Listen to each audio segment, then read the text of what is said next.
ya jugement oyo ya montana botanique. Amen. Azali papa na biso yene.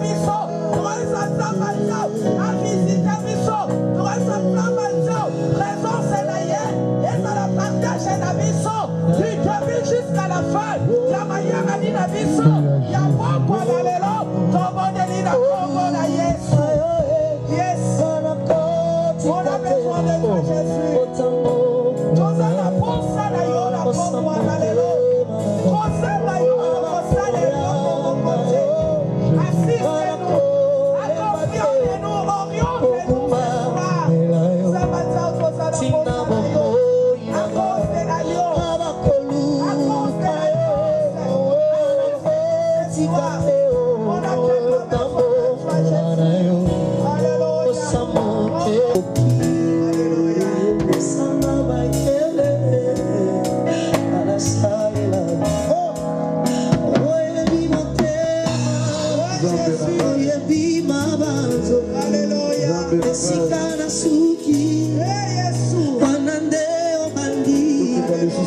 Nasengi makasi, nasengi makoki, pesanga mayele, nasalela yo.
Nasengi makasi, nasengi makoki, pesanga mayele, nasalela yo.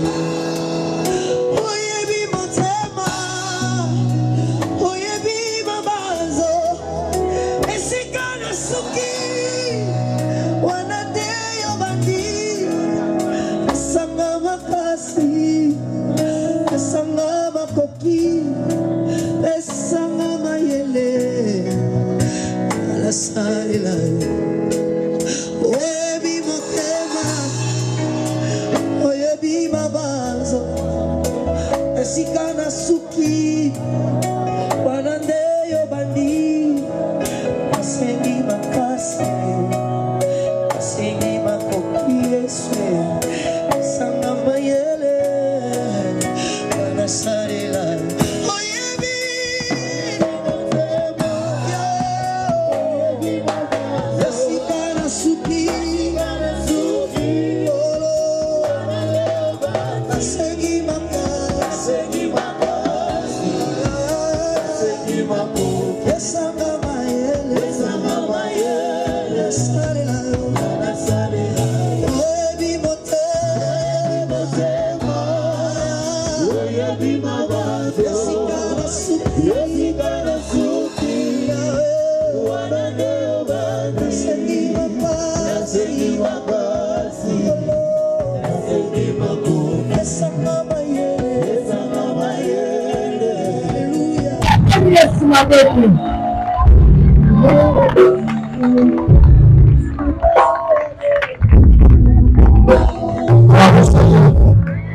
Dans le diamène, ça m'a lié trop.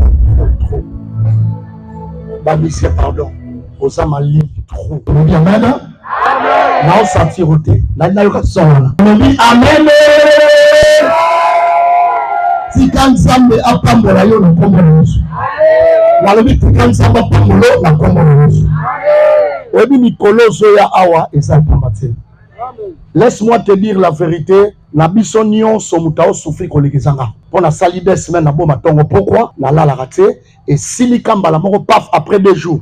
oye awa mais na yebi mamuna osala tolobi amen na yo ko bien te tolobi amen soki ndayeba mamuna osala te na kosala te parce que ana o travailler na ma condition difficile na boma naza pepele mamuna nyonso eza pepele mais ana o mataba moto ba problème belebele na boma na matango te mais na yebi que na yaki pour la moto parce que moto ngo oyo nga na yeli il faut na sentir que moto ngo a comprendre azali que na mo bali batango bazali on se senti na liye manifester ce qui est sali donc minolo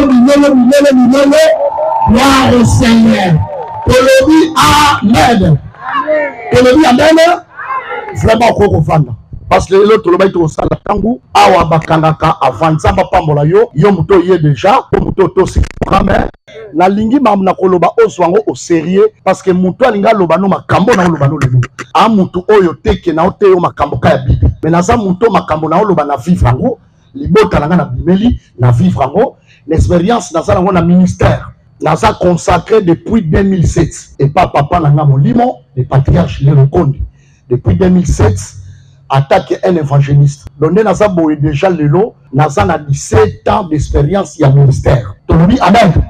Maman Nasolo ba amen, non, c'est un problème. Tolobi amen. C'est la ligue vivre. Tolobi amen. La ligue vivre, on vivre. Tolobi amen. Ça l'a pris, ça l'a eu. Tolobi amen. 17 ans d'expérience dans le ministère, c'est pas facile. La yebi, maman Nasolo et tant qu'on a le makambo na zana fando soki okozwango la légère étalio nanga tem tolobaki na bipe merci pour na yo vandiwana soki yo zate trote ya te na hotel ya poyo zali Kinshasa eza facile to sali ba sacrifice bato ba udi musika je vous assure ba sacrifice au sali eza pamba te tolobi amen ana botanique na ba souvenir bato ba mona lobo nzambe bazao ebele ya mindali tolobi amen ba maladie grave ba cas grave ba zonka bazana na tante mais faut que tato la nzambe na osala nzo. Oui, l'église à Congo, témoigner. Ce sont des ingrats. Témoignage et ça biblique. Yesu alobi oyo bomondi bokende ko yebisa. Tolobi amen. Ba mususu soki Yesu azo obligé de témoignage. Bongo biso. Donc soki na yaka na activité na yaka na etingia na yaka na sengo parce que à chaque fois na nyata na makolo amen ndenge na nyatibo. O lingo na te ezana ba contact. Amen na uzana problème. Na uli olingo inatesa na bato tatu na nzambe. Oya lobi nanga amen na makasi tatu na nzambe. Oya lobi nanga amen oso kaka lobi tatu na nzambe. Tolobi amen. Mais ça le makande ya ko sale makao. Et je vais voir bilo ma chose ça compliqué mais ça la kade voilà. Na sabe la mosala nzambe na yolo to silisa ki lelo sepelé to monana. Vraiment pasteur Jean-Jacques okoki kotelema na sikebe telier sur mon makasi. Merci vraiment, c'est gentil. Tolobi amen. Tolobi amen. Biso na maman ça mais ça m'a peut-être une famille na qui na ça isolé mais là sur la ça va passer ma et ça le tolobi amen. Ndeko nanga ilandanga bien parce que na otiki la prophète temps. Nga nazo ça l'introduction pe nazo pesa yo lokola ba ya mingi sur la sorcellerie. Loba na madame. Pourquoi na ota mingi sur la sorcellerie?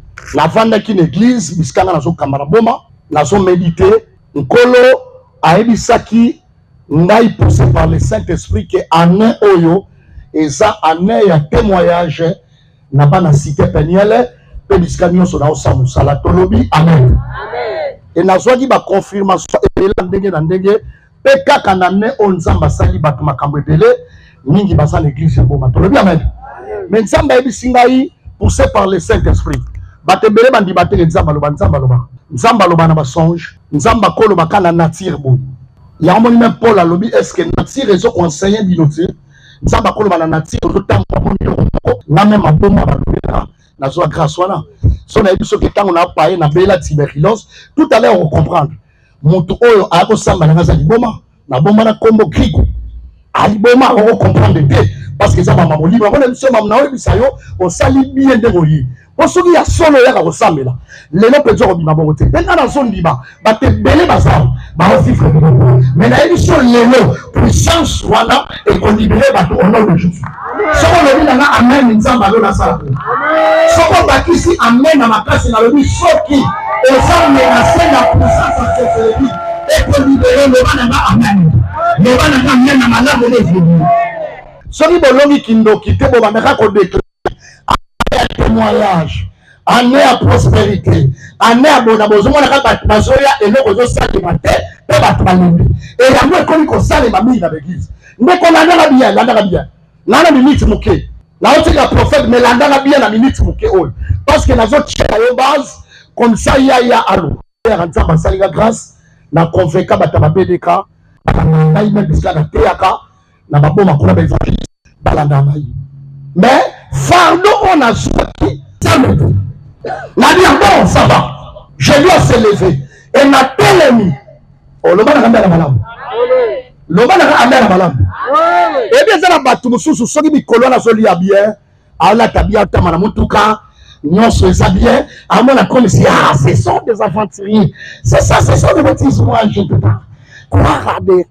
choses comme ça c'est bien mais on dit na eza bato malédiction et mon na kaka na ba fait bakolo ba mourir yo mais soki mitali bomono za munene on a qui fait ce de la français ou malédiction et koya ko mona na ba effet on les vivre et nzamba ça le grâce ce que ça m'a mis sur comprendre quelque chose qui ne va pas comprendre na ko ba nzamba pa mo bino mutu muzako zo la famille alio bénédiction mais quoi ko la même fait na le nzamba pa mo amen na so amen na uta nzamba pa mo nzamba pa mo ya bafete nzamba pa mo la misala na yo nzamba pa mo la équipe na yo nzamba pa mo la démarche voyage na yo soko le bi amen bénédiction à la reine na fille amen au monde là nzamba pa mo la on m'a comme si rien oyaki na moto soki na moto na makolo mais na zo ça yo quelque temps après on peut comprendre que maloba oyo e bandi kolata nzoto to li amen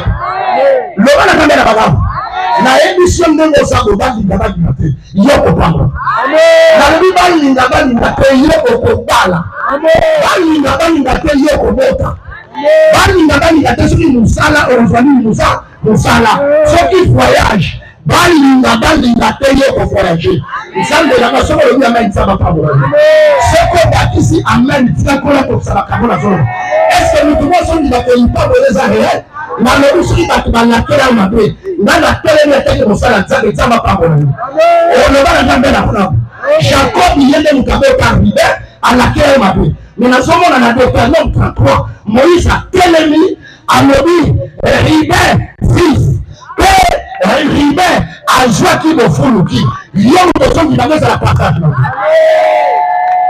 La sorcellerie existe. Nalinga kotombo la kindoki te mais na ko expliquer yo comment basalaka pe comment kolonga ngo na tango muke parce que kolonga yango et non soko yebi yango biete kolonga ngo loba na mena madame soki to comprendre yango biende kolonga est-ce que tu vas comprendre la sorcellerie c'est quoi lobi na loba ki na mo introduction la tango muke. La sorcellerie n'englobango na mukuse. Attends, ça mokela na personne la définition milaïté. La sorcellerie c'est l'art de nuire. L'art de nuire. Sorcellerie est ça le lenge moko ya rebeli. Muto kosote non na famille ndela sabo kindo kinage bebi sakate mais kindo kinage bomba jamais. Kindo ki moko te za epesaka kinya kindo ki nyonso za ko na ko détruire. Loba na kama mbala. C'est l'art de nuire. Donc, on ça. Il y a un moment à mort et cause à l'anda. Mais ce qui est qui c'est côté. On remarque à chaque fois bon zoya, ni tout cas, kobeba, ba santé, kobeba, na lobite que son mutu ke bebi ezabandoki non. Na lobite que son santé bebi ezabandoki non. Mais au bandoki na lobaki lebe ko la ngoni et ko ça va répéter. Et là qu'on non se répéter. Mars aux amis d'hôpital, là aux amis d'hôpital, Chio aux amis d'hôpital, c'est pas aux amis d'hôpital. Bandoto babé sur le temps, comme vous savez, vous savez, tellement c'est tellement facile à vous avoir coursé. Derrière, il y a ma cambona, il y a un esprit. Le bon la malade. Il y a un Bible dans Naum chapitre 1, verset 9. La détresse ne paraîtra pas d'enfant. Bah, passe et qu'on sonne la casse sur la rapide. Passe, c'est normal. Et ça va passer sur ce côté comme ça. Mais quand c'est commis éternellement, et la zone. Il faut contrôler bien parce que passionnant et vous appelez la source maléfique pour les autres produits. Mais la source va la mouton, à tabac pas sur les gens. Source va la lélèvre, vous allez la déraciner. Est-ce que nous devons comprendre là? Dans Exode 22, verset 18, dans la version la parole de fille. Thème oyo, et sa recommandation. Donc, Nzambe ne pas recommander biso. Parce qu'on a eu qu'à passer, non, makamba kindoki biso to yamba Yesu, et si to longa kindoki, soko yambi Yesu lukuta lufunu. Na lo bangona ki Congo personne de lufunu. Tonga le biba pasteur ebele, nekola ya moi sa bota na te pasteur pe, abala ka bota na te. Donc, je comprends que ça lien. Petite sœur na été abota na te qui a profit, pasteur ka bota te. Na eli ba personne so ba kufela ka, ye pas un pasteur, a profit avant l'âge. Le bana na mama. Na makambe tali ya kokufa noki. Moutaro contredire nga azate po na tanga puissant 90 obani na 10 obani ko kitana se Moïse alobi Nzambe mikolo ya mutu apesa ko na se la na bato baza frère apesi bango ba vivre 70 ans na bato baza ko pikiki ba nzoto apesi bango ba vivre 80 ans yemo na jeunesse alobi 120 ans donc on comprend que la mort nyonso oh le moutaro contredire nga azate parce que ça unique ba mort nyonso ezoya avant c'est pas présent Nzambe le bana ngambe na kwenda koda do kokufa biso nyonso kokufa mais oyo yambana kata je refuse et bien dans le bas je refuse na soko bien te le bas je refuse na soko bien te le bas je refuse tangiela Exode 22 verset 18 mama tanga na la parole de vie pour ça en français bon vraiment et clair. Ne laissez pas vivre une femme qui pratique la sorcellerie. Amen, amen. Ici, l'amour. Le bar amen. Ngate muna komi. Awa nzamba solo bananzela Moïse. Ndoki a vivre te. Et ça dit que balobi la sorcière, balobi kanabasi. Non.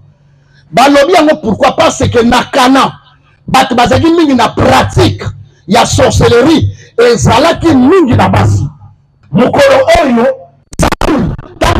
moi qui a fait de concilier une femme magicienne. La magie c'est le comment? Mais que c'est un modèle la bango il a quoi exercer.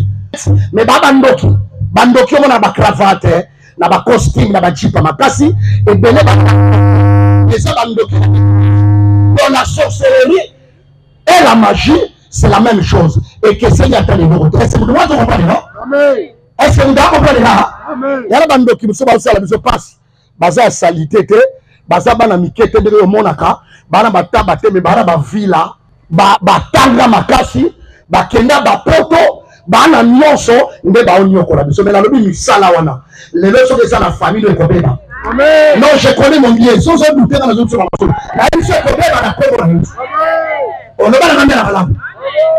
Donc sorcellerie na magie ça ndenge mo anzam tango moni peuple na ye azo bango ba mu d'Égypte. L'andara bien. Apenda bango na kana na mboka kitamboli. À prévenir bango déjà. À prévenir bango déjà. Parce que si tu as demandé kokende, bien que Nzamba la kaki bango prospérité. Et si tu as kokende ba usamalam, mafuta nso imiliki sali.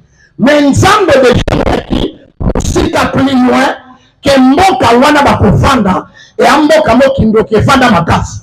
Et soki ba kosakana pas de trucs qui nous ça la nuit pour détruire d'abord. N'a pas sommet du salut le salut. Et là comme vous avez remarqué et là kwango et cause à comportement mon zanango et cause à faiblesse moko et cause à la paix mutu mo za la misala mabe so boni le nokité un jour ya bo mayo lo bana ngana na madame yanga na lo bana na madame donc on est pas la comment Bible que ce que tu es zo escalier matin la lola qui n'a obéi à Jésus. Laisse-moi te dire ngaza prophète menanguza. Na otiki la prophète boza journée même quand la otala bino. Et la batu la ko ba no détailler yo. Ta ozaboui, wa mayele, ozaboui, mais kindoke se evangelio, kindoke za mabe makase puis na biso vérité, kindoke le ki même ba Rwanda. Le bana ka na balamu. Na biso vérité, kindoke le ki même ba Rwanda mama na so ça. Parce que Rwanda tout le monde est botobi comment aussi là na bango. Mais sorcellerie. Bon revendre naïe, bon liaka naïe, bon zana naïe. Bazala peut bien moko surtout dans l'église. Bazala bien moko, ba lela intercession. Ba lela intercession. Ba prophétiser la paix fort. Et après même moi muto auteur, on a besoin de des spécialistes. Na bakamona mona na découvrir. Na zo zoka 30 minutes mais 30 minutes là au soyo et soyo. On ne va pas na mbena. Amen, na ça na problème. Loba na même en français. Loba na même à bien à téléprix. Loba na même à bien à prophétiser. Sorcellerie au kobo tabana mayeli. Au kobo tabana kitoko. Il y a des familles. Nzamba kobia bino mbongo te mapesi bino bana ya kitoko. Tanga pesi bino bana kitoko, mbongo mati apesi bino yango wana. Nzamba kopesa bino richesse. Ma kopesa bino batamayeli, to batabazana batala. Pe batala wana. Et ça que la même folie. Mais sorcellerie c'est des côtés. Ata batala, ata mayeli, ata beauté. Au monde non beauté. Tu vois bien. Na mona ba musicien so bandi ko yemba awa. Ayembi yomo sentir que no moi balazo yemba. Et comme toi la beau faire fina sanctification ya grave. Mais on a succès pour elle tout. On l'a mis petit album. On a mis maloba. On a qui rythme. On a mis le numéro na mbalo salaki. Mais tiens on a marché. Oh le bana ngamena bana. Na so ko bien le bana ngamena bana. Eh bien. Na so l'action que sorcellerie peut sa retard. Là on a entré le bidon mi ba laisser belé. Na le bana ba signe na reçoit quelques signes quand ils ont trahir du so. Yango na lingi mutu nyonso na montagne ozwa makambo seri okoko bota bana nzamba pio bana mais ceux qui sont sorcellerie et copie kaka bana na bakabomisa yo pour poursuite kozwa na nzela bana omona bamusu bakuluna bavoyu au carré mwana momba kedaka yibi yo futi akia bini ayibi yo futi ayibi yo no moto na nzambe opesa na mwana pona ni mais bibliquement bible bi bana bazabe de soko de nzambe na fongo na yo na mwa minute mukema na basi o comprendre que soki makambo oza coupable il faut zo makambo o se retourner même na mona même ba ministère abasala nzambe belé o kenda liboso te à cause de sorcellerie na mona ba pasteur ba lia na mona ba pasteur ba tia ba cataracte na l'église ba frapper même na masina j'ai fait ça pour la sorcellerie mais les noms d'Akbazo Sakana mama kindoki so nzamba tchakaka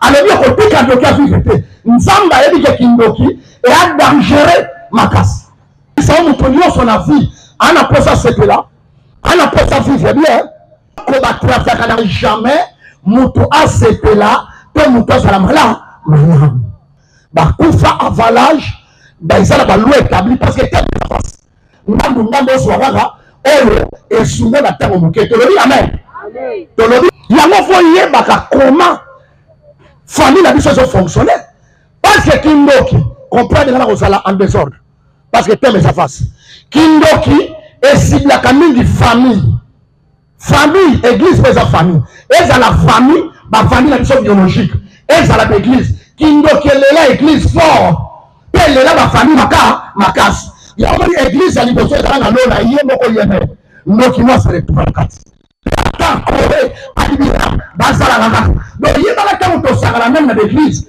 Oh, il y a peut-être que ça a disparu pour mon amour à la nation. Amen, na yo kayo. Amen, na yo ça la problème. Le bana amen na yo. Et ça capone explique bien. Même bana na ngai. Ne fait na biso to kunda na Angola na 2022. Moi na mobali wana amuto aluki mbongo makasi. Azaki cadre na malongo. Muto avana Angola ayebi. Précisément la cabine de Sobabi cadre na Gulf ayebi asanadi. Ba États-Unis pamba ba $500,000 et si bama. Mais na mukuse biloko nyonso somba na vie na ye asepela tane lokote. Ni tuka nyonso na yebi asomba na vie na ye. Asepela na ngote abema ngote permis a pamba na bongo azaka nango atkala ko zwango na ngola ti pamba na mutuka. Dernier voyage na été ba bimisi bango na mission ba pesi bango ba $500,000. Akasom biloko en Afrique du Sud nyonso etikala tini na kufi azui atelokote famille etikali pauvre ma pango nyonso ba botola no bana ngamela malamu te na expliquer eza na famille na bilo na ebité mais na kolobana ya famille na pour comprendre na pour la sorcellerie familiale et chose grave prophète Chancellerie na souka petit frère na aviateur lobi non grand frère na monyo longwa OK na Amérique pour ne fille comme na on se va sur na ngote pour ana limité moi kasi nga za wana fanda na ndako letili watela yona tango ake États-Unis avandi après 8 mois mon pepelandi a poursuite motoyo azap attaquer mingi na sorcellerie azalaka poursuivi tande za muke so la bina kota na saima to comme même petit 0R mais na zozwa o ça essentiel pour la bisayo mon pepelandi aux États-Unis Nous avons des petits qui sont en Amérique, qui sont en vérité. Ils viennent en Amérique, ceux qui ont un bon côté de la vie. Pour attendre un boulot. Nous avons un boulot, petit, moi, je suis un bon boulot, va proposer $17 na heure. Donc, il a dit $17. Même nous avons un bon canard, mais nous avons travaillé dans le salon. Moi, je suis tout comme nous.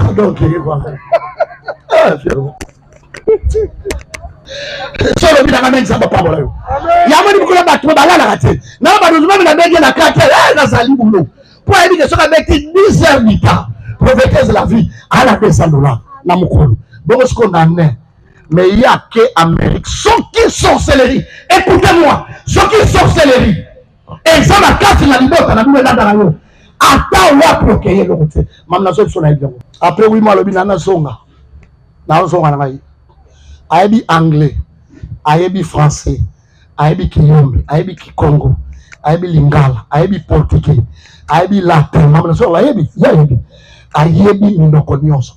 Nazo so ma sorcellerie famille. Église so bazo ya mission ko ba doza tellement utile. Ndeko so traduit ba langue nyonso. Ba ba déjà ko futé ba mbongo bena lobby il faut nazo. Sorcellerie na okena rapidement. Sorcellerie et pesa bato mingi petitesse. Sorcellerie et pesa bato orgueil. Na otelo en désordre mais jure que vous en avez déjà été à go na ordre de comprendre yamuna batu musuma balo ki butu makasi ato ebisele abilo papa na ndima ngote okoya ko ndima ngo mikolo so tambe bela afese mikolo na biko zo ndima tesela ondima mikolo so ondima bana biso azala biso mona ba petit azala ba français mais ba frappa à l'église a dit passer pris pour moi parce que j'ai ça manodo na biso ko la sabas ba musique a idéologie ça pour le bana na bana okondima yake koya makambe kwa mtu kaasika odema okondima lelo reronde solo bina ngambe nzaba pabola est-ce que sokota ma bijutala ka era pone na okota déjà boy era mabebele na basinda ko kedede place au selevani makasi basalsa batu berer yango mono vandi kana ordinateur boy na ebi pasteur moko bo longwa na musala bien mutu akobimisa $13,000 abaki 6 euros ekomisa 30,000 mère ye mamu nazoba tika mosala ekufa même oza docteur soki kindoki eza na famille na yo baopération babosala oza mayele bato bazokufa bato bakufa napeseli me témoignage ya docteur moko bato église bayini bazao rien ne va sorcellerie etalaka libulibuleli te etalaka verse te etalaka titre académique te mais sorcellerie nde bandoki babanga tolobi amen nazondima lelo yesu azokabola mutu loko estce mutu yango azali anga yoka amen na ye estce mutu yango azali anga yoka amen estce mutu akomprendre aye koya aye pika soki na ye abengisika la limité na ke costume déjà pesaka na compagnie ya problème yese po même na kiyunga na malini na kola tante yo seka menga so ebisa lobela kamera pala tilo ezala palais azala noko na soki na bayo na sawana na koti bana kame baemu na soki na ayo fa de pana suite tala nde ba réclamer na tese ni pour kundama yango moni même temps so mwana bina ke poto après tout photo chancer vous pensez que c'est une dake poto mbala mwa bien soki kindo ta famille na boy na beto bele na famille na biso makambo mabe ezebele mais bande ko biso za la poto viens na prier minga benga lobi petit sambela mingi lien wana na boy ko bisa ukombo mais na zo peso ka nini yo mo ba do faire na nini na biso même nda ezo ka me viens na biso la rondi ba Poza jara bato batanga za docteur amine atanga trop ba makabaro tira ngokate mais nzamba sali grâce à yambi Yesu kuna na poto na nzela Nigeria moko Daniel Onkoya place azo sambela ne ba enseignement ba prière ta comprendre abi petit tellement parce que makambo za sérieux mais ça zo ba na l'état problème ezali soko comprendre avant te aujourd'hui retard na ebiso vérité retard on est comme on autoroute avec tikala na kende tout trois bits tala comme un bébé na tali mwana mbali waninga suka na koka ko tala photo wana te matiti asana ko même na côté na cercueil pour na tali ba valeur asaki nango mutu aboko pede na famille c'est grave ngande ko mona ngabo nazana kanda bandoki ngana linda kakindoki mina ndaba ndoki na linda pardon bandoki mina ndakindoki soki na moni ko zandoki na meki ko mema yo oti ko sungaba ngana to ko fanda suki oza la papa nanga oza mama nanga oza mwana nanga to oza na yote kingo kesa ni musique yango mona nzambe na ke tout robit na Deutéronome 7:5 après ces recommandations à Moïse alobi na Canaan sika bozokende bozala bien mais bato bazakuna tellement magie c'est belé de pendant cette siècle bo panza bo tel na bango bo buka bastel na bango balieka ye boziki zango na moto ngana ko turo boy OK Brazzaville ndenge naza passé bon nzamba yebisa na Brazzaville place gouvernement muso ezali OK de ko buka ba statue ba tela Brazza ba ekanga bien OK na prison vrai faux na tout yo vrai faux donc nzamba zoloba makambo nzamba zoloba spirituel pour eba ki bisika ba kei soki ba bebisi biloko na kebilo ba sala ba nini ebe sabango témoignage dans la personne de la Bible Antipas Bible Yesu mta témoigner na tangi Bible la moni place balobela Antipas mais Bible le dit Antipas Jésus a dit c'est un serviteur fidèle mais Antipas église na ke doko changwa na perkam mais si kama ko sorcellerie eza makasi basala ka science ya médecine pour évoluer la médecine Antipas asuka le serviteur fidèle Yesu dem datoli oya yesa Yesu moninga Yesu na tatoli publiquement tebo ayame Antipas alors même au jour de l'Antipas mon serviteur fidèle oya ba bomene bakate mutu na perkam so ngala ko tuna Antipas sanctification ezali fidélité ezali ba bomene ni ba sola pas changer au Nouveau Testament et le Nouveau Testament l'Apocalypse même au jour de l'Antipas mon serviteur fidèle bakate mutu na perkam est siège à sorcellerie perkam ezalaki esiko kindoki evandaki bien qu'Antipas azalaki na Yesu mais force sorcellerie lokola bali kotia mokate alors que non naza na Jésus sorcellerie eza de côté sorcellerie bomai mon frère ma sœur ozozo na ndako na yo mais kala funa yo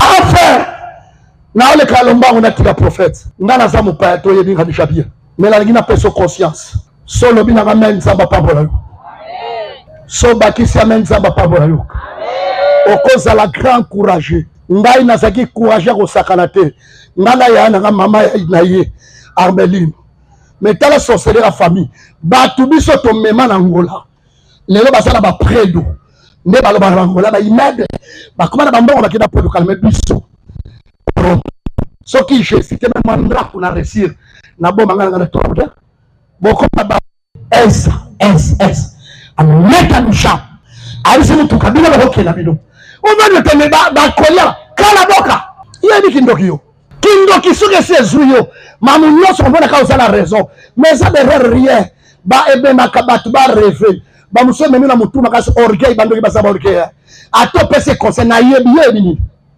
Bible bible za lobi bolelo la job yebi sorcellerie lobi na pesa ki au verset na okoka penda ko pénétrer mais ça na Mos chapitre 5 déjà minute koki balobi est-ce que beaucoup pierre 10 minutes na tuni sobo boy na katila sobo na katila te boza libre beaucoup pierre 10 minutes amen obi même ozongi afana ndako mais ma campagne saka kwani 3 fois dans mariage lelo na bombe lelo tema musu mama lingatela loba komela oloba pona sunga mutumo a comprendre ngana sabo na oloba po bata bakana base belena ba église ba ba soni abala na Brazzaville libale kufa abala mamna so bisayo na Luanda libale kufa aujourd'hui libala na Mbazanguru azali même kobenga ngeza na mena stula kali chaque jour asuba na mbeto so ebisaka mobali nini akondima po masuba ezala na gaz lobala na madame eto sekondi ko suba mususu ezalaka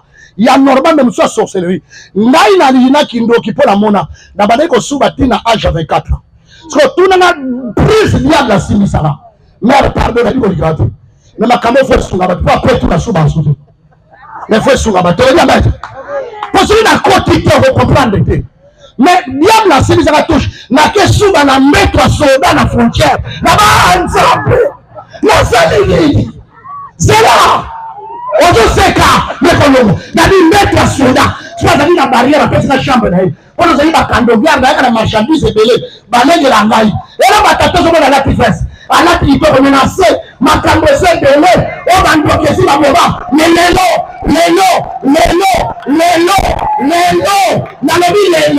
na lobi lelo na kombo na Yesu ozo za la technique mais son moninga la prince connaisseur amen mais bouté comme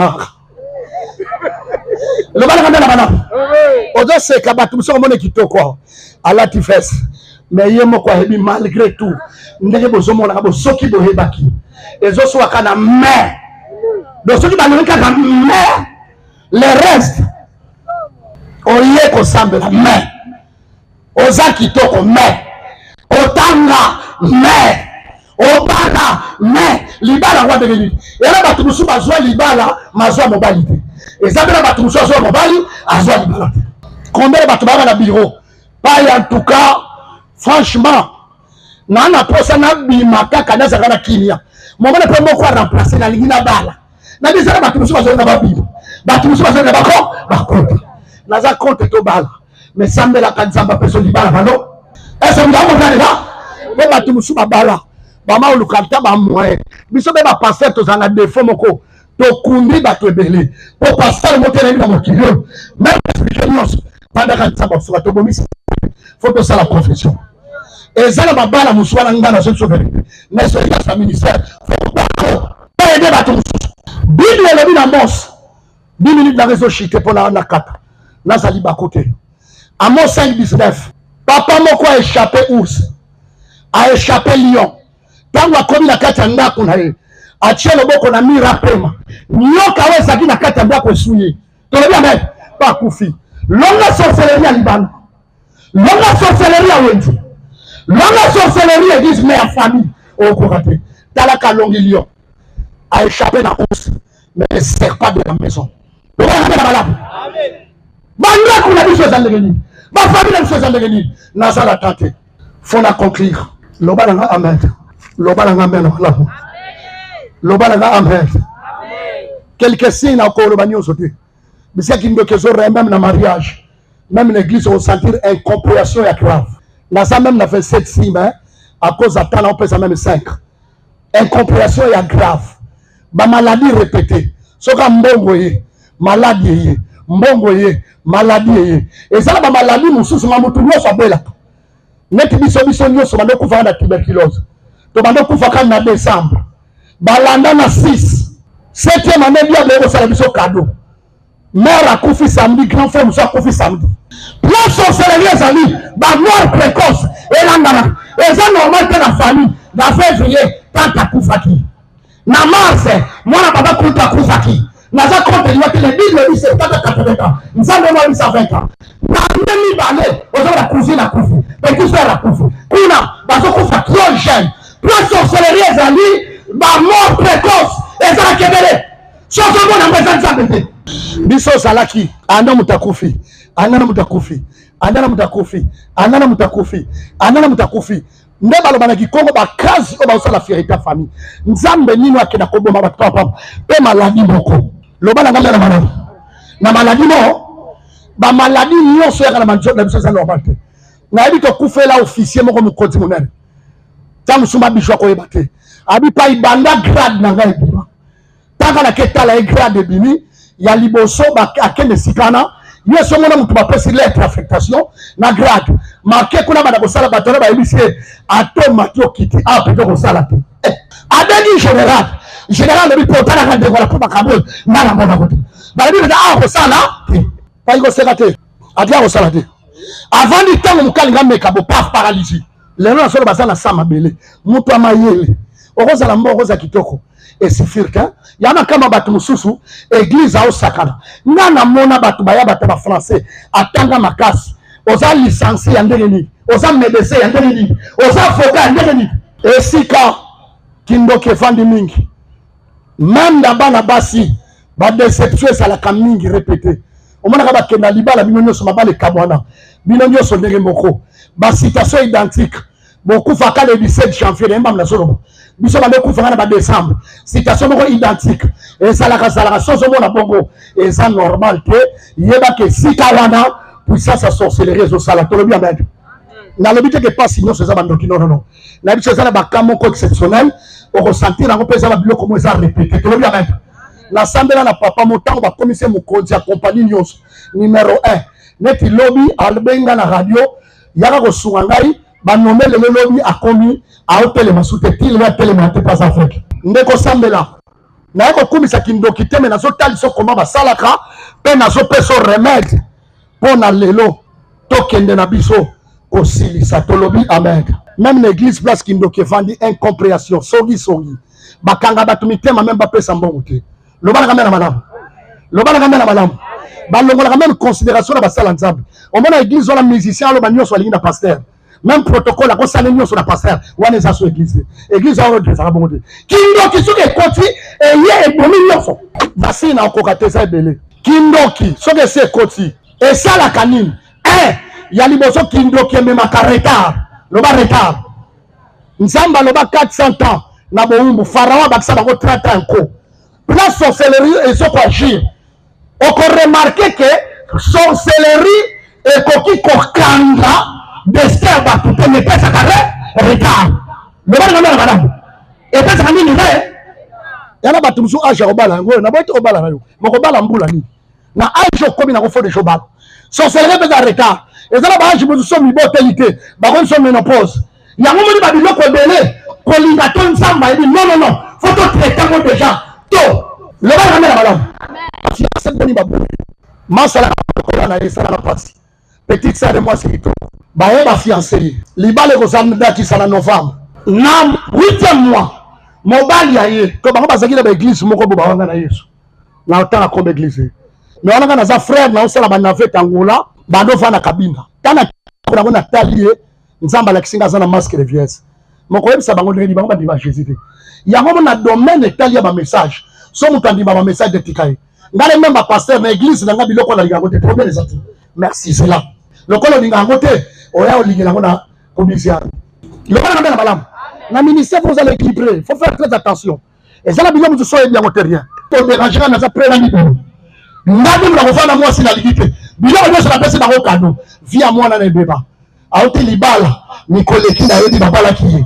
akenda luanda libala bebe ndeko na ngai mama papa odozo na ndako ndena zo na Saint-Esprit yemoko aotala ni sorcellerie so kozala ngo évolution kozala moins même ngai na ministère na yebi ke place mona zala naza wana te parce que église ya liboso na tonga ya monene ekenda na mai etike église ya motu mosusu oyeka epapoli yanga po bato batonga nga babatala église etikele ya yemta bakisa ndeko na ngai milimo bato boni totongi meme bazao bamoni bamiracle mais po moto apesona libulu soki moto eza place bamosusu baosala rien na omona na doba na baosala rien omona bapesa $10 000 même pour nous ça yo ba promesse toujours répétée nous ta comme ça masaka na tono pen chansi na ina komi nye no za boza pile pele na tawa ya ba nous nous ba ba ba pane yo ka ba promesse mais là na botel ndeko na osukisa to na mopaya mais makambo yo soki bato bazo comprendre ngo bien na yebi ba minge bela ba pasteur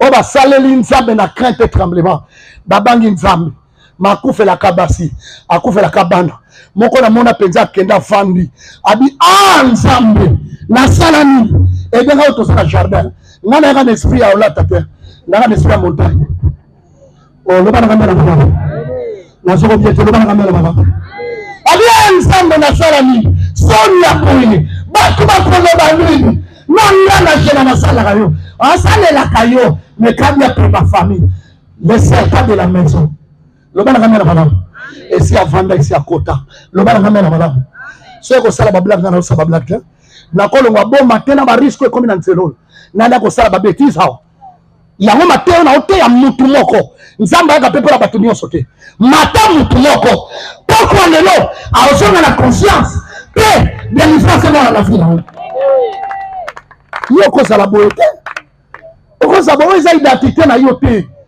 ko sala boete sorcellerie et dit qu'on falsifier donc et juif image na yo ba falsifier yo ozamu kamalongo ba commission ka lokole loko pamba na se ba pire nga na ngaba pasteur bako très puissance à la bato ba frapper na sorcellerie appelle ma souscrit et comme à chaque fois ça te chaise roulante il y a des ça au sala ba luxo lengeni so nga kota to il faut malogré évidemment sorcellerie nzamba lobi to kopila kinoka fifete para ko clôturer to kotanga ta 1 Jean 3:8 par la raison Yesu aela Bible ayaki pour akobisa misala nani mama tangela la parole de vie tanga kuna parole de la clôturer akobisa misala parce que ezali impact na ngo aya mpona kobebisa misala Satan.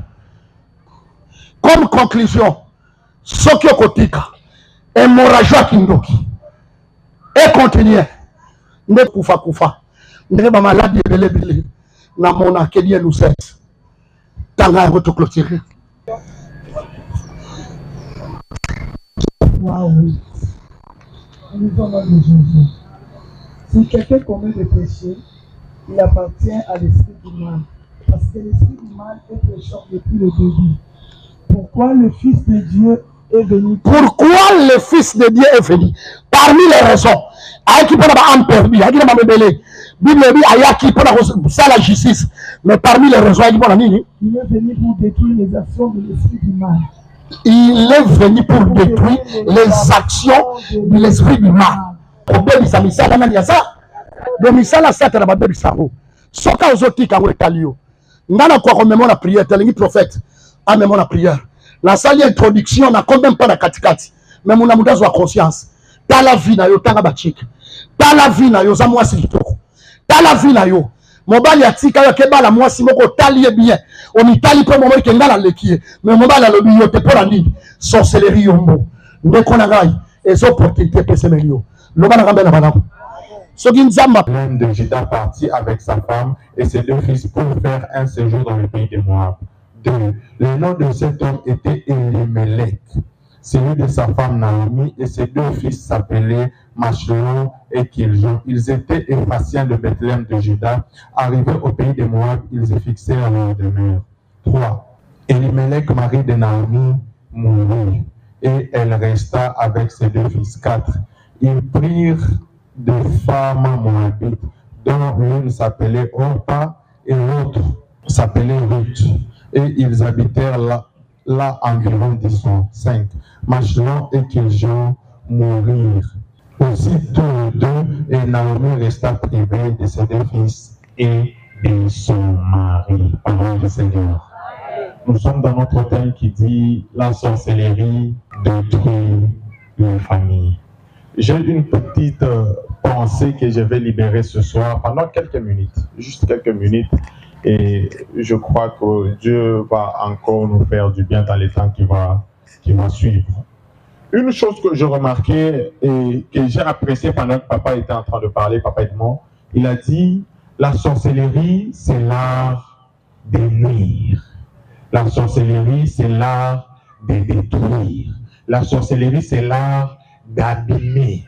Et vous allez remarquer qu'une chose que la sorcellerie vient imposer au milieu ou dans le secteur familial, dans une famille où il y a une forte sorcellerie, dans cette famille, vous allez remarquer comme signe, cette famille-là ne peut jamais se réunir pour une occasion de joie. Cette famille-là, elle ne peut jamais se réunir dans une occasion de joie. Bango soki basangani ezalaka matanga.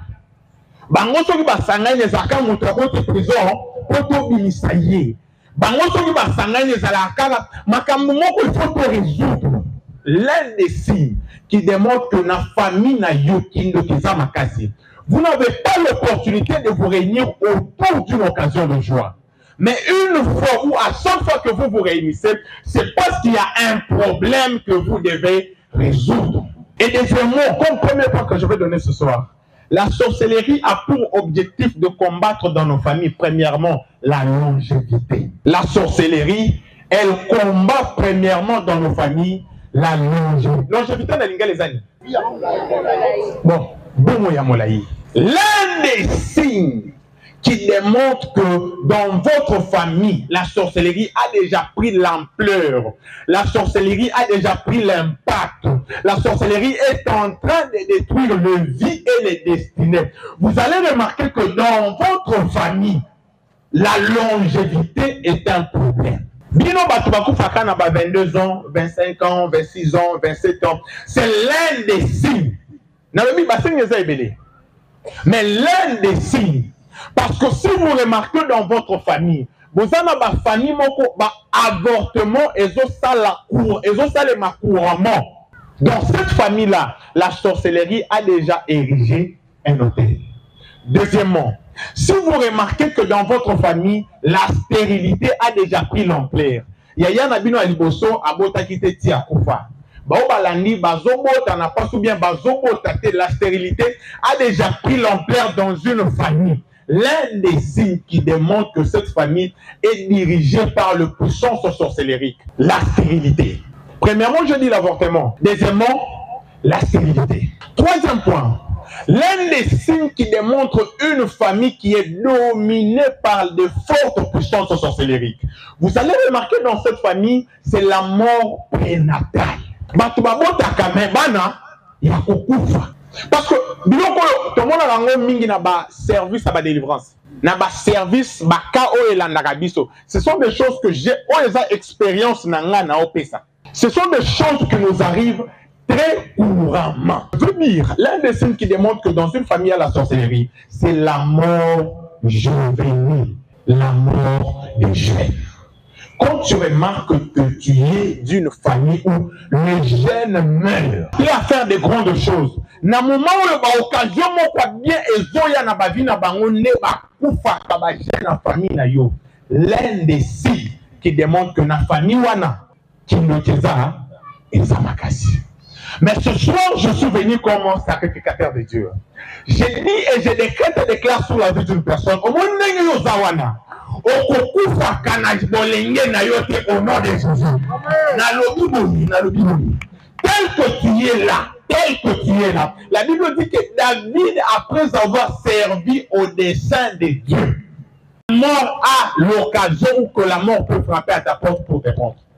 Avec tout ce que tu as comme bénédiction, avec tout ce que tu as comme promesse, avec tout ce que tu as comme vision, avec ta force, ta vigueur telle que tu es là, tu sais que tu es encore jeune. La mort n'a pas obligation de venir toquer à ta porte pour réclamer ta vie. La mort, elle n'a pas obligation, elle n'a même pas le droit de venir toquer à ta porte pour faire quoi? Pour réclamer ta vie. Et pour une famille, pour tout homme, l'une des choses qu'on doit bannir dans la prière. On a 40 ans. Il y a 39 ans à Kenda. Il y a déjà 37 ans. C'est l'un des signes qui démontre que yo pour les Katawana, ça sera un problème. Mais je sais que la loi de l'exception, elle s'active dans la vie de ceux qui s'attachent toujours à Dieu. C'est comme ça que vous allez voir, et cause à la loi est important dans la famille. Tel que vous avez la famille, c'est ton tour. Quand ton moment arrive, tu sens que la loi de l'exception s'active parce que ce soir, c'est ce que Dieu est en train de faire avec la vie d'une personne. Dans le Bible, ce soir, c'est ce que Dieu est en train de faire avec la vie d'une personne. L'une des choses pour lesquelles nous devons prier pour nos familles, c'est pour que Dieu nous donne et qu'il nous accorde la longévité.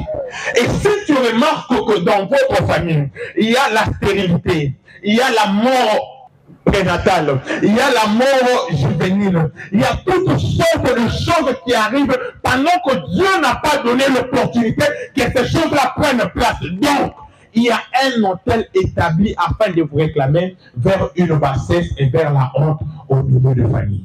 C'est quoi l'hôtel? C'est l'alliance qu'un homme établit avec des esprits afin de nuire. Les hôtels sorcellériques sont bizarres. Hein?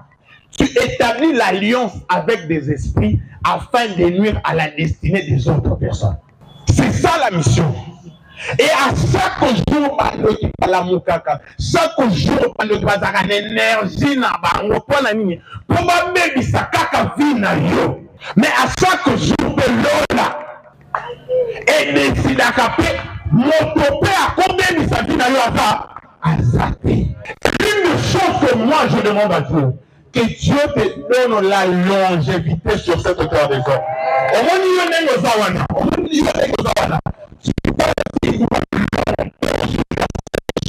Récupérer. Et une chose que je te dis, tu vas accomplir la mission de Dieu sur cette terre des hommes.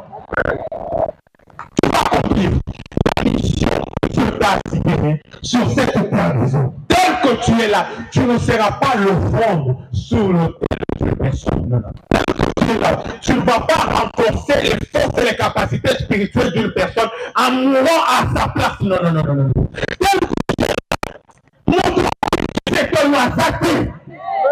Je refuse. Mais ma force, na place nanga, je refuse le quoi. Mais barokuta nana mutu. Yes. Et une chose est sûre, tant qu'ils n'auront même pas la force d'attraper, de mettre. J'aime ce que Dieu sait faire dans les familles. Hein. Vous pouvez voir dans une famille, c'est une loi. Mais si mon boyaye, classe à malonga salate, peut-être maillé est exalté. On peut voter exalté. Mais quand la grâce de Dieu, elle vient briser le loi. Au moins, n'importe ok na ba cimetière parmi ba famille o kunda na makati famille no eza ba kokunda ba tunyonso mais yo po ba kunda yo il faut tana yo ekoka yo pokele non ce n'est pas un homme qui va déterminer le jour de ton départ ce n'est pas un homme ce n'est même pas une femme à cause de la tante na yo maman na yo papa na yo mais aucune personne ne déterminera le jour de ton départ aucune personne. Tout ce qui va se faire dans ta vie sera déterminé par le conseil céleste. Tout ce qui se passera dans ta vie sera déterminé par Dieu.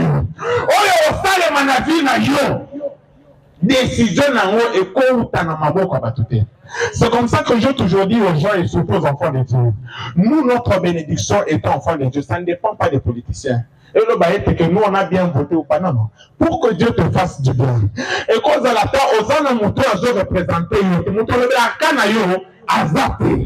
mais Dieu se décide à imposer parce que Dieu passe par n'importe quel chemin afin de faire du bien à ses enfants. C'est comme ça que vous allez voir Joseph se retrouve en Égypte. Joseph n'est pas égyptien. Joseph n'a pas la nationalité de l'âme. Mais quand Dieu se décide de faire du bien, Joseph devient premier ministre. Quelqu'un d'une autre nationalité. Mais quand c'est un décret céleste que Dieu libère dans l'atmosphère, place union ce qu'on coûte à eux. Ils ont obligé ça. Et c'est comme ça que ce soir, je suis en train de bénir la vie d'une personne. Au moins, il place au yosa. La bénédiction n'a pas et je crois dans le processus. Il y a beaucoup qui s'amènent. Bénédiction de Nyoso, bonheur de Nyoso, élévation de Nyoso, processus d'accomplissement de Ezobanda. Parce que c'est ce que Dieu se décide de faire avec chacun de nous en cellule. C'est ce que Dieu se décide de faire avec chacun de nous en cellule. Deuxième signe, que la sorcellerie est bonne dans ma famille.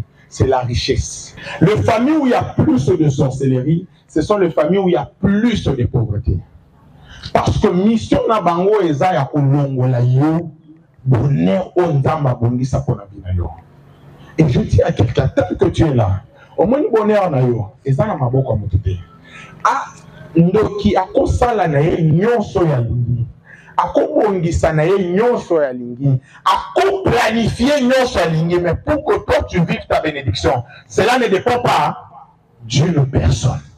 Cela ne dépend pas d'une ville ou bien d'une famille. C'est comme ça que quand la famille ou la place va baby sabat. Bon tant la bino classe mais et le comme alonga bo sala na vie exacté. Mais ce soir je déclare les lions dans ma commission motomalonga au nom de Jésus. Dans le Bible, motomalonga il faut comprendre. Parce que vous savez, la bénédiction elle n'est pas d'abord physique, elle est d'abord spirituelle. La bénédiction en soi, ce sont des paroles qui arrivent à se matérialiser dans la vie de ceux qui croient en ces paroles-là. C'est comme ça que moi, tel que je suis, tu peux avoir besoin d'une chose, mais j'ai une grâce et une faveur, une parole qui peut faire en sorte que les gens quand on a rapidement la direction de la vie d'ailleurs. C'est comme ça que je décrète et déclare. On donne ma boque au Molana. Dans ma financièrement, ma boque est au Molana. Que Dieu voie les empreintes de ta main. Et que Dieu commence à te donner ce que ton mère recherche. Que Dieu fasse en sorte que ma boko na yo. Et simba bilaka pe ba promesse ya Nzambe au nom puissant de Jésus. Et simba. Parce que vous savez une chose.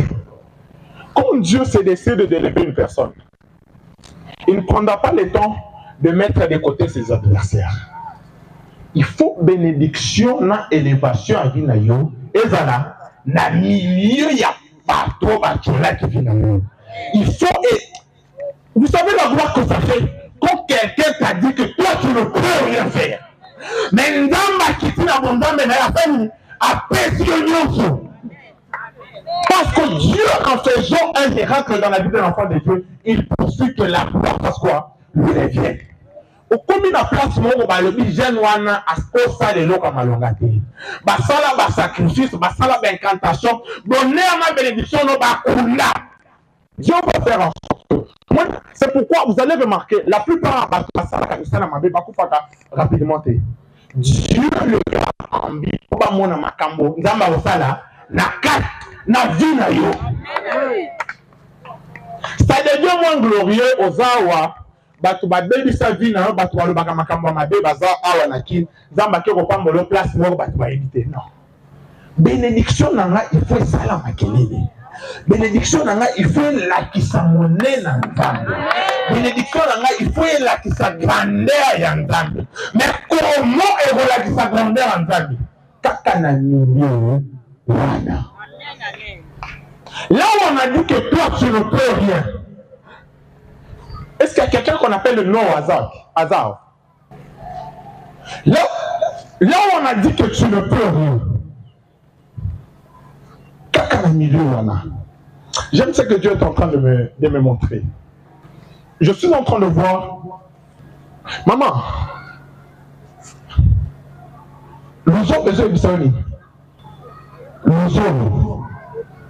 Oui.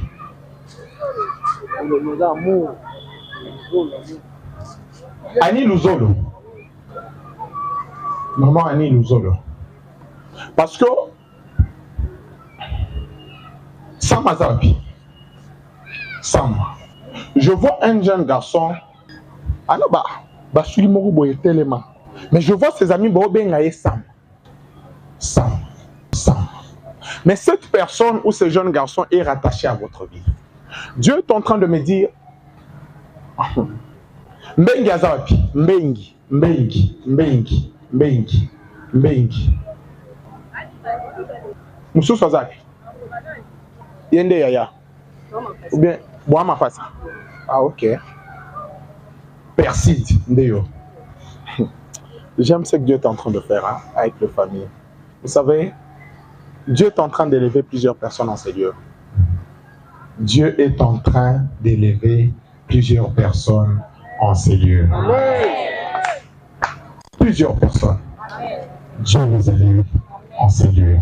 Parce que, comprenez-moi, je vais aller comme ça. Je vois une forte grâce sur la vie de Perside. Une très forte grâce.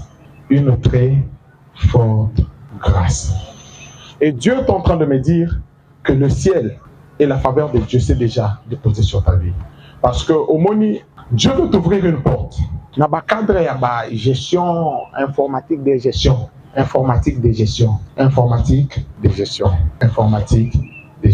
C'est une porte, Yamoussala. Et Dieu est en train de me dire, il le fait parce qu'il connaît les réalités qui se sont passées dans la famille. Et Dieu avait déjà prévu de t'élever très tôt. Parce que je vois quelqu'un à Moni. Le lingala me complique aujourd'hui, hein, mais je vais le dire en français. Comprenez-moi, nana kinoate. Et pas nabil sur le baka swahili. Donc là, Dieu est en train de me dire, prépare-toi. Hein, prépare-toi dans les jours qui sont en train de venir. Prépare-toi vraiment dans les jours qui sont en train de venir. Parce que je vois parmi tes vieilles connaissances, Et Dieu me dit que ça va se faire parce que Dieu veut que vous puissiez ramener une certaine stabilité au sein de la famille. Parce que Dieu se décide de vous faire du bien, lui et lui, mais pour une mission, que vous soyez là afin de soutenir la famille. Que vous soyez là afin de soutenir la famille. Parce que beaucoup de personnes ont pris leur temps afin de prier pour vous. Et le temps est arrivé pour que vous puissiez mettre beaucoup de sérieux dans... Yannick Azati. Yannick Azati. Tumba.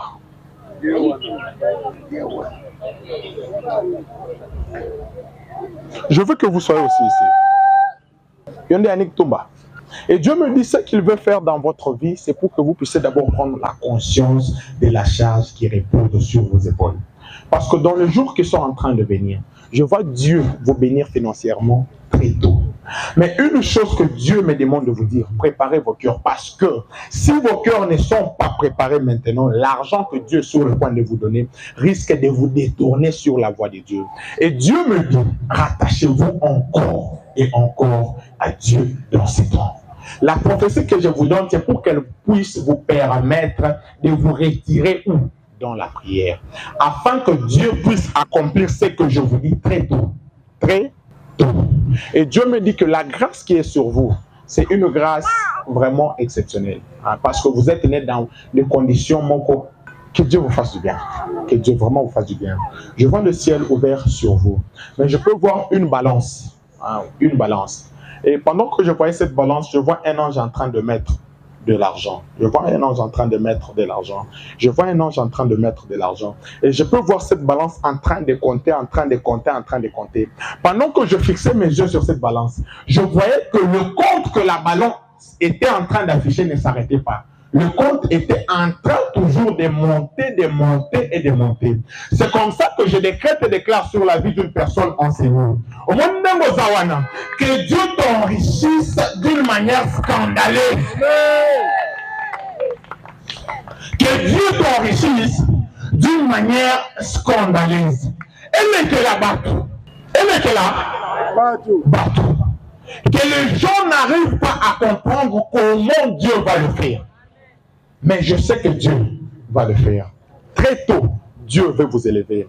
Mais Dieu me dit que vous devez prendre la conscience de la responsabilité que vous avez. Une chose que moi je vous donne ce soir, je vous dis d'aller en prière, afin de prier pour vos propres vies. Parce que la même grâce qui est sur lui, c'est la même grâce qui est sur toi. Et Dieu est en train de me dire, très tôt, ça va se passer, très tôt. Si on a battu mes sous, pour mon abonné, et moment, et longueur. Une chose que je suis en train de vous dire, la loi de l'exception est en train de s'activer dans votre vie. Et Dieu me dit que l'argent qu'il va vous donner, c'est pour que vous puissiez lui servir avec. Servir Dieu financièrement. Parce que je sais, l'argent aura tendance à vous perdre.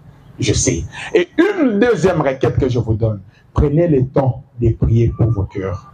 Prenez vraiment le temps de prier pour vos cœurs. Dieu, c'est un Dieu d'opportunité. Je ne sais pas le canal par lequel Dieu va passer.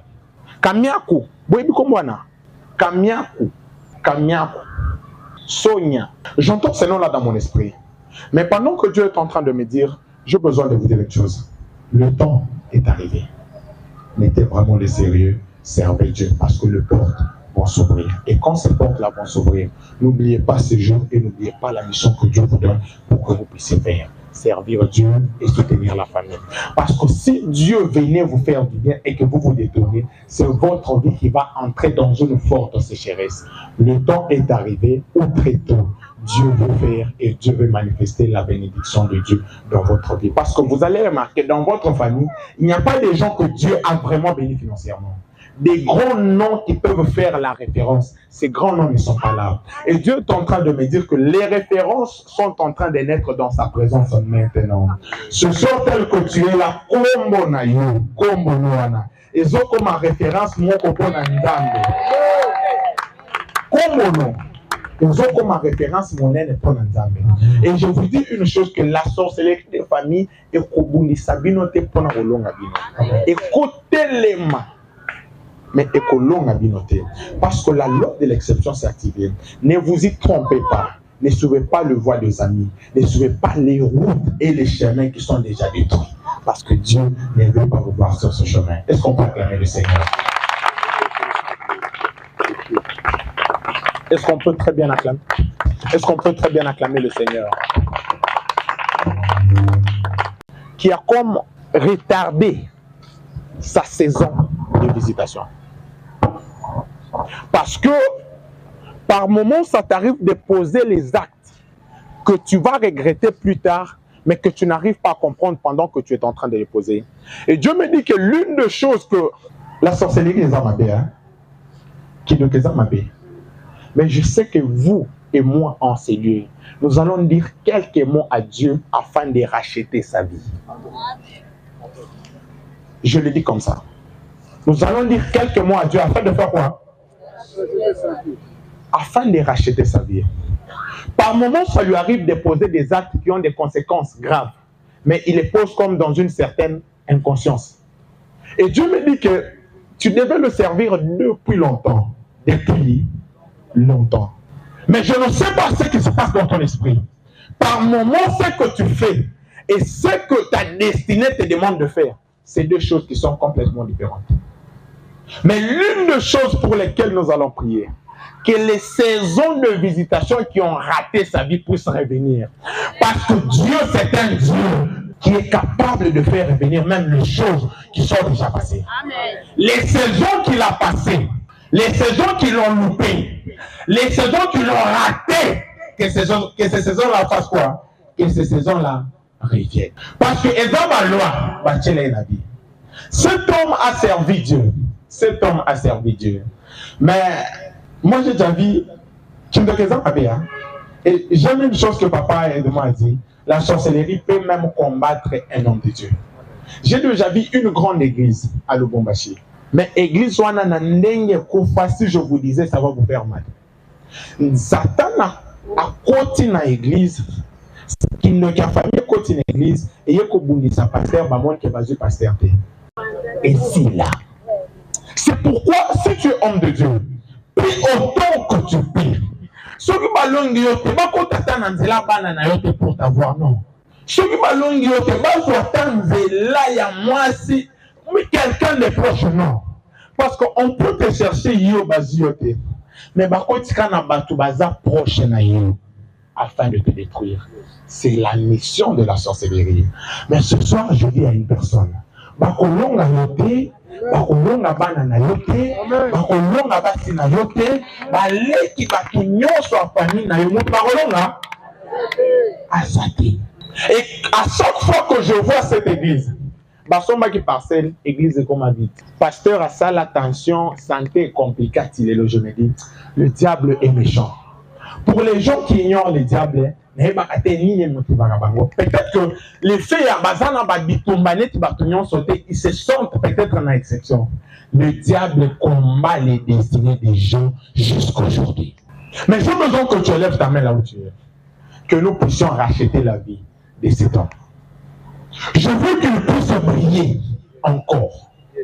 Je veux qu'il puisse reprendre l'éclat de sa destinée. Je veux que... Est-ce qu'il y a quelqu'un qui s'appelle Dorcas ici? Dorcas Saza, priez pour la destinée de cet homme. Ce que je dis, c'est tellement sérieux. Parce que les personnes qui le connaissent, regardez bien sa vie, elle est en train de se dégrader petit à petit. Pour les personnes qui le connaissent, et lui-même a déjà compris que sa vie n'avance pas depuis un temps. Mais nous sommes les enfants de Dieu. Nous pouvons demander quelque chose à Dieu et la liberté de Dieu entre dans sa vie. Nous pouvons demander quelque chose à Dieu. Et la liberté de Dieu entre dans sa vie. Et je crois et je veux que Dieu puisse nous donner la vitesse dont il a besoin. Qu'il puisse aller et qu'il ne puisse pas s'arrêter. Qu'il puisse courir plus loin, plus vite. Qu'il obtienne les résultats qu'il n'a jamais eu. Les résultats qu'il n'a jamais eu. J'ai besoin de rajouter une autre personne. Pakou. Azak. Ayete. Pakou ya yembaka. Pakou nini. Ake. Je ne sais pas pourquoi ce nom-là rentre dans mon esprit. Mais on va prier aussi pour lui. Nous sommes une église. Je veux que Dieu remette l'éclat à la destinée Yavinaye. Je veux que Dieu puisse remettre l'éclat dans sa destinée. Je veux que Kilto Oyo ait marqué Vinaye Naba empreinte Yassine. On a 2 minutes. Demande quelque chose à Dieu. Est-ce que tu peux lever ta main?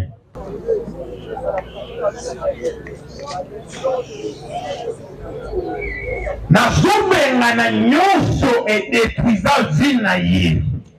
Éternel Dieu, éternel Dieu, éternel Dieu. Que ton ciel s'ouvre sur sa vie. Na bengani nyonso ya moyi. Na bengani nyonso ya monguna. Eyamba moto, moto, moto, moto, moto, moto, moto. Que sa délivrance commence maintenant.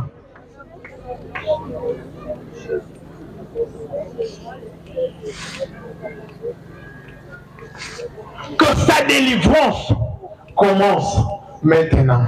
Parce que l'une des choses que Dieu m'a dit, pendant que la saison de cet homme, la saison de sa visitation était venue, le diable avait préparé un coup à rapprocher ou bien à tchayer vie à Bassi dans mon thème.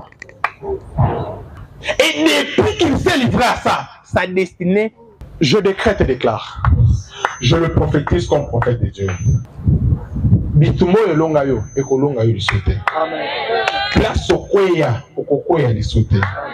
Place otika nzambe okotika nzambe lisute. Parce que Dieu me dit, ton plus grand combat, c'est la femme. Combat oyezo bomayo ti omi retrouver na niveau. Par moment ça fait longtemps, mais il faut le dire pour trouver la solution. Vous savez, la plupart des gens bazolité presque na ba même biloko na mutema. Et Dieu me dit, mets tes disciplines, reprends tes disciplines, reprends tes disciplines, reprends tes disciplines. Le diable est méchant. Le diable est vraiment méchant. Parmi les gens qui devaient vraiment aller loin, financièrement, spirituellement, cet homme se retrouve. Mais on a rapproché Kabajen Fimoro Boeba détournaye, mais aujourd'hui, bénédiction na yo ezonga na nzela na yo. Maintenant, je vous dis que ta bénédiction revienne sur ton chemin. Et Dieu est en train de me dire, maintenant, sers Dieu de tout ton cœur. Sers vraiment Dieu de tout ton cœur. J'ai voulu le dire, d'habitude dans le Bagamakamba Boïté, mais je sens que pour lui, il fallait que je le dise. Il fallait vraiment que je le dise. Tu as une très grande destinée. Fais vraiment attention avec le vent. Fais vraiment attention, Nabilo Roi. Parce que tu vas remarquer, à l'approche de chaque nouvelle saison, afin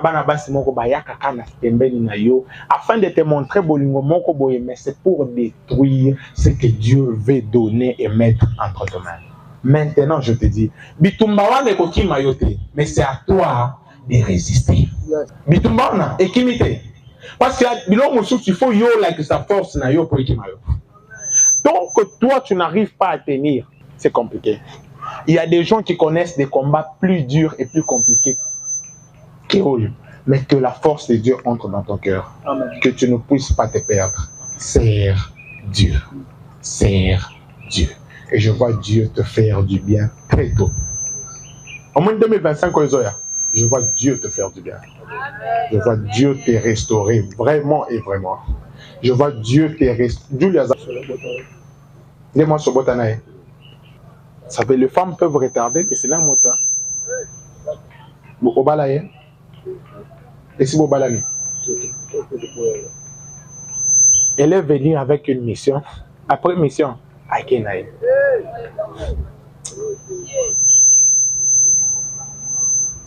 Remets les sérieux dans ta vie. Ça, c'est un conseil que je te donne. Remets vraiment, vraiment les sérieux dans ta vie. Parce que place aux autres qui n'ont bénédiction, il faut aussi. Si tu n'arrives pas à résister, n'a pas essayé à boum. Je reconnais que tu as Nakin, je reconnais que tu es retrouvé en Angola, je reconnais que tu es en Afrique du Sud, on va te perdre. de petites disciplines. Il y a des pays qui sont commis, je vous dis, tu te retrouves en Afrique du Sud, place basse, mais ce sont des endroits, il y a bongo. Quand tu es fort là-bas, tu vas rester aussi fort. Quand tu manifestes la force là-bas, maman Jeannette, maman Boya, quand tu manifestes ta force, c'est là que Dieu va te faire du bien. C'est là que Dieu va te faire du bien. Et je sais que Dieu veut te faire du bien. Ressaisis-toi. Tu es encore jeune. Aux âmes Bali, rien n'est perdu. Et que Dieu te bénisse abondamment. Est-ce qu'on peut entendre le Seigneur? Vous savez, le prototype par moment, et à quand la mission fait objectif pour résoudre ma problème social. Les gens ont des problèmes. Les gens ont des problèmes. Et certaines personnes n'arrivent pas à comprendre. Aux anayo, aux agènes, tu n'as pas l'argent. C'est la grâce qui est en toi au bas poursuivre. C'est ça. Et le jour que tu vas te livrer dans automatiquement, quand on prend ce qui est en toi, on te laisse. Vous allez bien. Très bien. On va y aller rapidement. Qu'est-ce que tu veux que Dieu fasse dans cette saison à venir? Est-ce qu'il y a quelqu'un qui a une requête particulière? Ah ouais. C'est pour de telles requêtes que nous allons prier tous.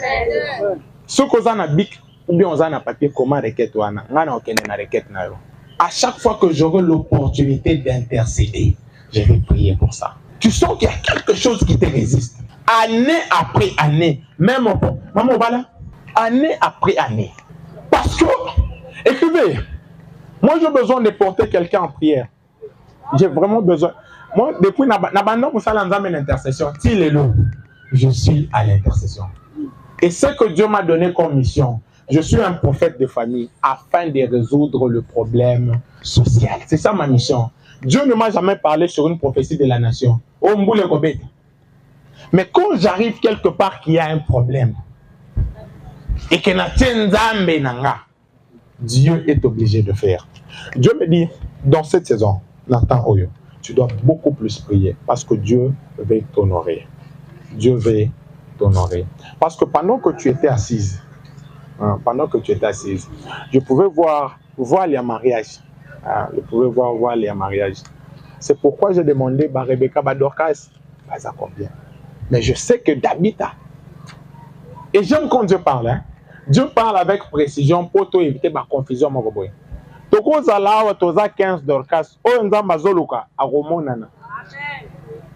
Le temps où Dieu veut te faire du bien est arrivé. Le temps où Dieu veut te faire du bien est arrivé.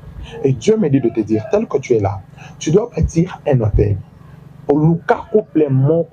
Et inspira dans cette saison. Et quand tu vas entrer en prière, quand tu finis ta prière, va bâtir quelque chose dans le couple pour que Dieu puisse te donner un bon mariage par rapport à Bilorozolo. Parce que moi, je refuse au bas là, chaque jour. La présence moi, je veux que Dieu puisse te donner le mariage qui va t'honorer et tout qui t'a dit, que tu puisses te rappeler dans un moment où tu es dans un jardin botanique. Que tu te dises un jour, prophète Moro Yakatanga, à l'attaque orange, c'est depuis ce jour-là que l'histoire Yavi Nangé Sanini est changée. Le temps est arrivé. Je te dis, avant que 2025 ne prenne fin, je prends 1 année et 6 mois. Il faut au bal. Je ne sais pas comment Dieu va le faire. Mais tel que tu es là, je décrète et déclare que Bavantirier autour de toi, Baken. S'il y a des gens qui remonter, pas avec l'intention de t'honorer, pour que nous honorer dans cette saison, prie pour le domaine du mariage. Dans cette saison, c'est une requête que je te donne. Prie pour le domaine du mariage. Et je crois que Dieu va te faire du bien. Est-ce qu'on peut acclamer le Seigneur? Maman, vous allez bien? Papa Zafi? Amela Massang. Qui prend l'alcool?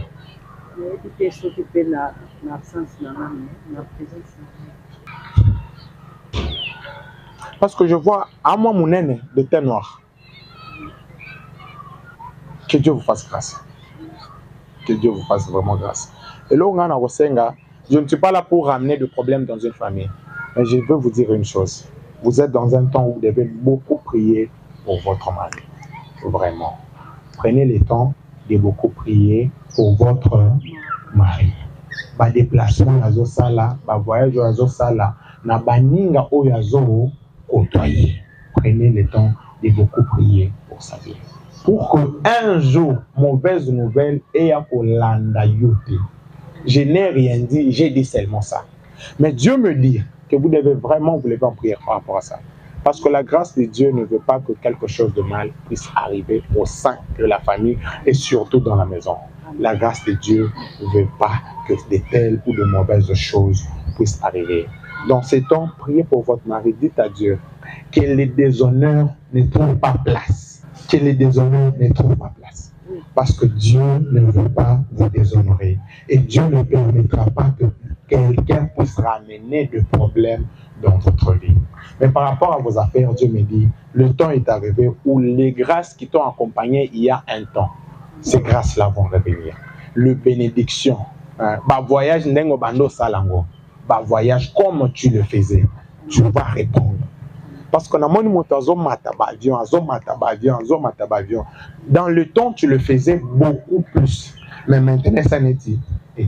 Mais je dis aujourd'hui, maman Jeannette, la grâce que Dieu a mis sur vous, c'est pour faire le commerce et que ce commerce-là puisse aller de l'avant. Je décrète et déclare que vos mains puissent toucher l'argent comme vous en avez l'habitude.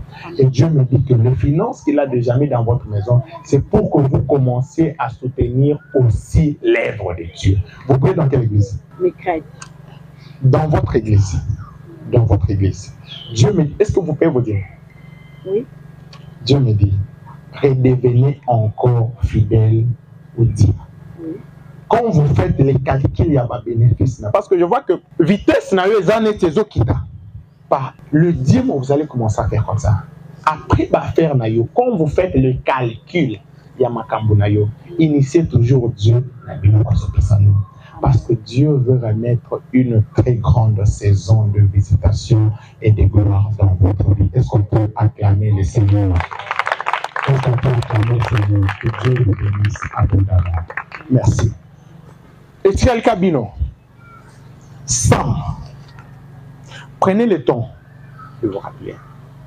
Prenez le temps de vous rappeler. Parce qu'il y a un Sam qui est rattaché. Il y a un Sam qui est rattaché à votre vie. Et Sam, wana, namoni, motosuki ezoko les autres, ezoko manete balox. Namoni bato ba obenge Sam. Mais suki na ezoko les autres. Mais Dieu est en train de me dire. Dieu est en train de me dire. Prenez le temps de prier pour ces garçons-là. Vraiment, qu'ils ne se perdent pas. Parce qu'il a une très grande destinée. Une très grande destinée. Et pendant que je voyais Basuki Naezoko là, je le voyais en train de quitter chemin, place à Bando Tambolela, comme au Tambola na Potopoto. Et ses habits étaient en train de se salir. Et Dieu me dit, la mission du diable est que moi, Nawana, ou ces jeunes garçons, puissent aller à l'encontre de ce que Dieu veut qu'ils fassent et que sa destinée puisse se désorienter. Mais vous êtes en ces lieux et sa vie est rachetée au nom de Jésus. Dans le lobby, en ces lieux, Dieu a permis que vous puissiez venir avec un objectif, que sa vie soit rachetée. Et c'est la requête que je vous donne. Parce que je n'ai destiné naïe à Kokomango et le konzamba zobo misapon na vie naïe et pour ça les ma au nom de Jésus. Est-ce qu'on peut acclamer le Seigneur? Est-ce que quelqu'un a écrit sa requête? Qui les gens que Dieu veut élever, je te vois parmi ces gens-là. Dans le Bible, moi, peut-être les lundés n'a aucun, parce qu'il n'y aura plus une autre activité. Mais j'ai besoin de dire à quelqu'un, maman Laetitia. Maman Laetitia.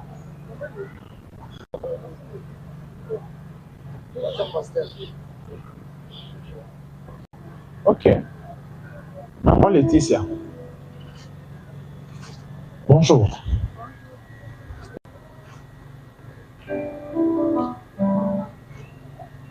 Pasteur Don.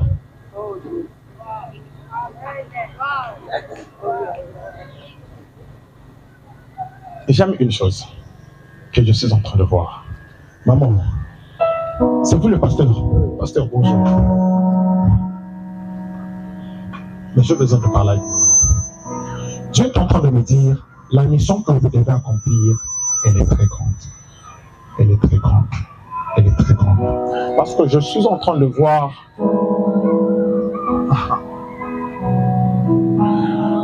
Je vois une dame en train de prier.